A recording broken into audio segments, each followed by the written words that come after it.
Şêva sêzdehem Çîroka Xatûna Wêrek Piling û Diz Gava şeva sêzdeham gihîşt û tarîtî dîsa li ser kolanên bajêr belav bû. Xatûn bi xeml û xêzên xwe yên herî giranbuha xemilî û hat ber qefesa tûtiyê da ku dîsa şansê xwe biceribîne. Tûtiyê bi zîrekiya xwe wiha got: Xatûna min a şêrîn, bedewiya te vê şevê jiya her demê hîn zêdetir e. Lêbelê, di her riya ku mirov bi şev têda dimeşe, hezaran metirsî û dijmin hene.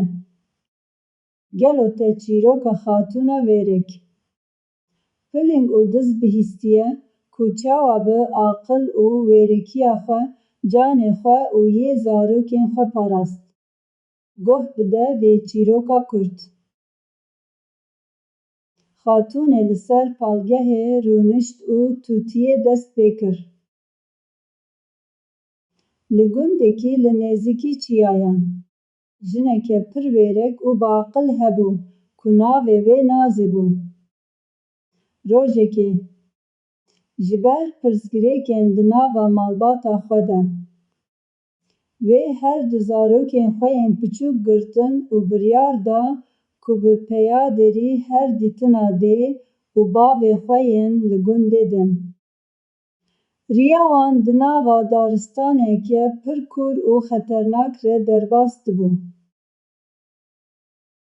Dema ku ew di nava daristanê de dimeşiyan, jinişka ve pilingekî mezin û birçî li pêşberî wan derket û dest bi lerzîna erdê kir.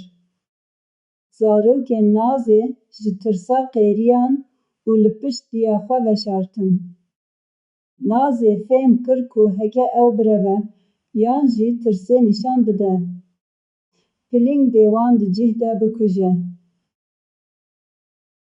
Wê wêrekiya xwe kom kir. Rûyê xwe yê herî bi hêrs nîşan da. Li her du zarokên xwe xist û bi dengekî pir bilind qêriya. Hûn her du çima her dem şer dikin? Ma min ji we re negot ku ev pilingê hanê têra her duyan nake. Îşev tenê yek ji we bila vî pilingî bixwe û sibe ez ê pilingekî din ji we re peyda bikim.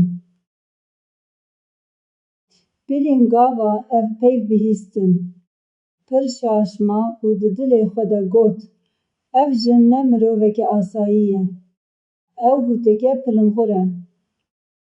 Heke ez nerevim, ew û zarokên xwe dê min di cih de bixwin. Piling ji tirs canê xwe zîvirî û bi her du gavan ji wir reviya. Piştî ku ew hinekî din meşiyan, dizekî navdarê daristanê li pêşberî wan derket û şûrê xwe kişand û got: Hemû zêr û xezîneyên xwe bide min, yan na ez ê we bikujim. Nazê bi nermî bersiv da: Ey dostê min ê hêja, ez jineke hecar im û tu zêrên min tune ne. Lêbelê, min duh pilingekî mezin girt û min ew di nava vê şikefta nêzik de girê daye da ku çermê wî yê giranbuha bifroşim.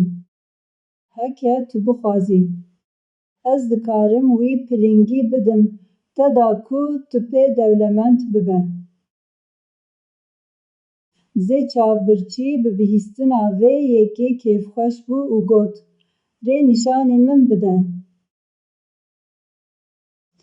Nazê ew bir ber şikefteke tarî ya ku planeke din lê hebû. Gava diz ket nava şikeftê. Nazê bi lezkevirên mezin ên li ber deriyê şikeftê xistin erdê û derî li ser diz girt û ew asê kir. Paşê bi silametî û bi serbilindî gihîşt gundê dê û bavê xwe. Tutiyê nêrî ku ronaqbûna berbangê hêdî hêdî wekî xêzekê spî di asman de xuya dibe û got: Xatûna min, nazê bi wêrekiya xwe piling û diz têk birin, ne bi lezgînî û tirsê. Tu jî îşev li qesra xwe bimîne da ku tu bi wêrekiya xwe her astengiyê pûç bikî. Xatûnê dît ku dem derbas bûye. Spas ya tutiyê kir û vegeriya jûra xwe.